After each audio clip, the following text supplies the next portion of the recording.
Assalamualaikum warahmatullahi wabarakatuh. Selamat siang semuanya. Hari ini kita akan belajar mengenai tipografi. Nah, jadi apa sih itu tipografi?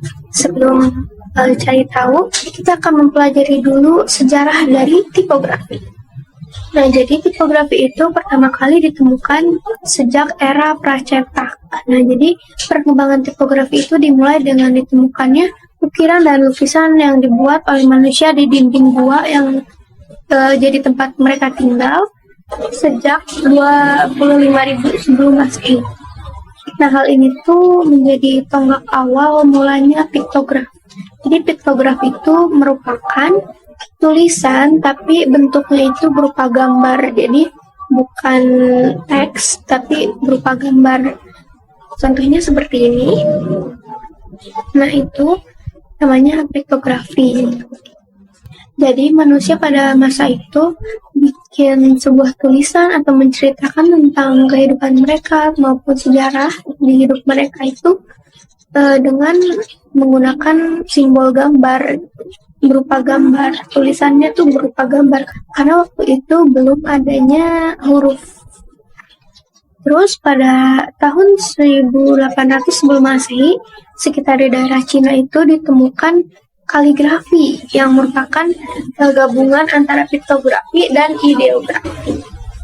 Jadi pada masa itu tulisannya itu berbentuk sebuah simbol seperti ini. Nah, lanjut, kemudian ada fonografi. Jadi fonografi itu merupakan huruf yang menandakan bunyi. Fonografi ini digunakan pada budaya bangsa Fonisia kuno di wilayah Lebanon sekitar 1000 sebelum Masehi yang berjumlah 22 huruf dan karakter. Nah, lalu sekitar tahun 400 sebelum Masehi, bangsa Yunani itu mengadaptasi sistem alfabet Fonisia yang tadi ke dalam struktur anatomi huruf dan alfabet yang lebih teratur dengan berbasis bentuk geometri. Jadi bangsa Yunani ini tuh membuat huruf yang sudah ada di zaman Fonisia kuno tadi itu menjadi lebih sederhana dengan basisnya tuh bentuk geometri. Nah, akhirnya muncullah alfabet yang seperti ini. Nah, terus sistem alfabet itu terus berkembang hingga akhirnya bangsa Romawi itu pada tahun 114 Masehi menyempurnakannya dengan huruf-huruf yang sekarang kita kenal.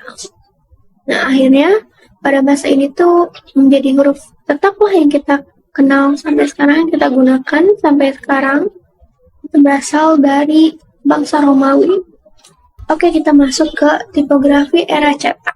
Nah, jadi awal abad ke-15, tepatnya tahun 1455 Masehi, Johannes Gottfried Gutenberg dari Jerman menemukan huruf cetak timah yang dapat disusun dan menjadikannya mesin cetak pertama. Lalu kita masuk ke tipografi era digital. Kalau sekarang ini ya. Jadi tipografi era digital itu tuh mulai tahun 1987 ketika sistem dan perangkat lunak komputer mulai mengeluarkan font. Jadi font-font yang mungkin kita pernah cari atau kita pernah lihat di sosial media, di koran, majalah, atau apapun itu tuh awalnya berasal dari sistem perangkat lunak, yaitu ada Adobe, Microsoft, dan Apple Computer. Oke, jadi apa sih tipografi itu? Nah, sekarang kita cari tahu nih, apa pengertian dari tipografi. Nah, jadi tipografi itu adalah ilmu atau kemampuan menata huruf atau aksara untuk publikasi visual, baik cetak maupun non-cetak. Tipografi tidak hanya menekankan penataan huruf, tetapi juga termasuk penyebaran huruf tersebut pada ruang yang tersedia. Jadi penggunaan huruf itu harus diperhatikan tata letaknya.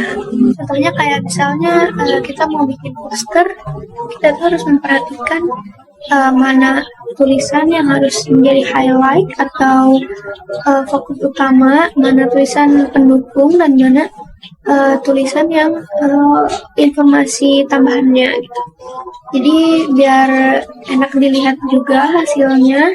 Jadi tipografi itu dapat dikatakan sebagai sebuah teknik mengatur huruf dan teks dalam suatu media sehingga dapat menciptakan visual yang menarik, perhatian penontonnya atau orang yang melihatnya, dan juga menjadi mudah dibaca informasinya.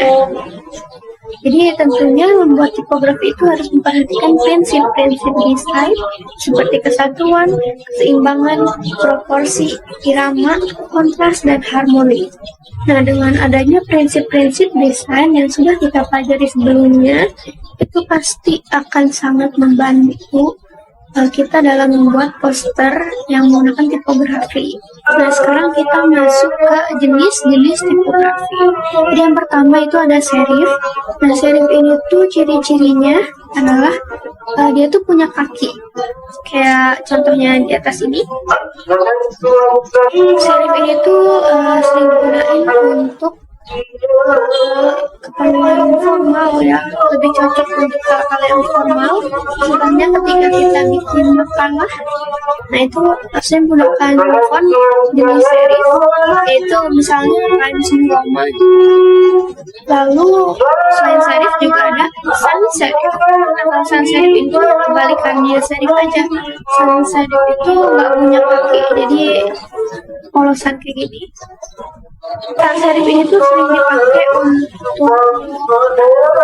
teks tambahan, misalnya itu kayak ada di deskripsi poster atau ada di web, majalah, novel, dan lain sebagainya. Terus yang ketiga itu ada script. Jadi script ini tuh kayak tulisan bersambung gitu, mungkin yang kita tahu adalah tulisan bersambung. Nah itu namanya script. Script ini tuh sering dipakai untuk undangan, bisa undangan pernikahan. Nah itu sering pakai font yang jenisnya itu script. Terus selanjutnya ada monospace. Jadi monospace ini tuh antara huruf per hurufnya itu jaraknya lebih luas daripada jenis-jenis tipografi yang sebelumnya. Ya, itu mungkin sering kita lihat di pemrograman sistem atau komputer dan lainnya. Lalu selanjutnya ada dekoratif. Dekoratif itu bermacam-macam, sangat beragam. Ini adalah salah satu contohnya, dan masih banyak lagi tipografi jenis dekoratif. Misalnya tuh ada font yang bentuknya tuh kayak api atau kayak air, kayak awan. Nah itu tuh merupakan tipografi dekoratif. Itu bisa dipakai untuk berbagai macam hal, sangat banyak. Nah, jadi itulah jenis-jenis tipografi. Selanjutnya kita akan mempelajari tentang anatomi tipografi. Nah, seperti gambar yang di atas, tipografi itu punya anatominya. Oke? Ada descender, ada counter, ear, terminal, accender, stem, tail, dan masih banyak lagi. Nah, ini ada contoh penggunaan tipografi yang benar dan yang salah dalam sebuah poster. Nah, bisa kalian lihat sendiri ya, mana yang lebih menarik dilihat dan mana yang kelihatan berantakan banget. Di poster yang pertama ini tuh kelihatan nggak beraturan gitu, dan kita tuh jadi nggak tahu ini poster tuh nyampein hal apa yang ingin poster ini sampein, nggak nyampe ke gitunya. Karena kita juga melihat poster itu kayak bingung loh harus baca yang mana dulu. Jadinya pesannya itu tidak tersampaikan. Sedangkan poster yang sebelahnya ini tuh udah tersusun, pakai letaknya udah bagus, dan teks yang menjadi atau poin apa yang disampaikan itu kelihatan banget gitu. Ini kan Oktoberfest Party, jadi tentang party kan, jadi kita tuh tahu ini tuh poster tentang party.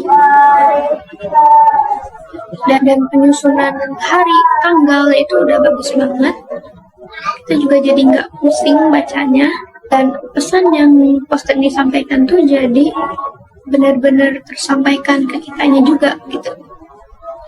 Dan jadi itulah pentingnya tipografi dalam sebuah desain grafis, bukan cuma poster tapi semua hal desain grafis, misalnya kayak desain cover majalah, desain ya apapun lah yang membutuhkan tipografi. Nah, ini ada contoh lainnya juga. Dan poster kedua ini tuh memiliki harmoni atau kesatuan ya, seperti prinsip-prinsip desain. Nah, jadi itulah pembahasan kita hari ini.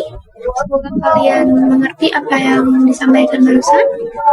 Sekian dari saya. Terima kasih. Sampai jumpa.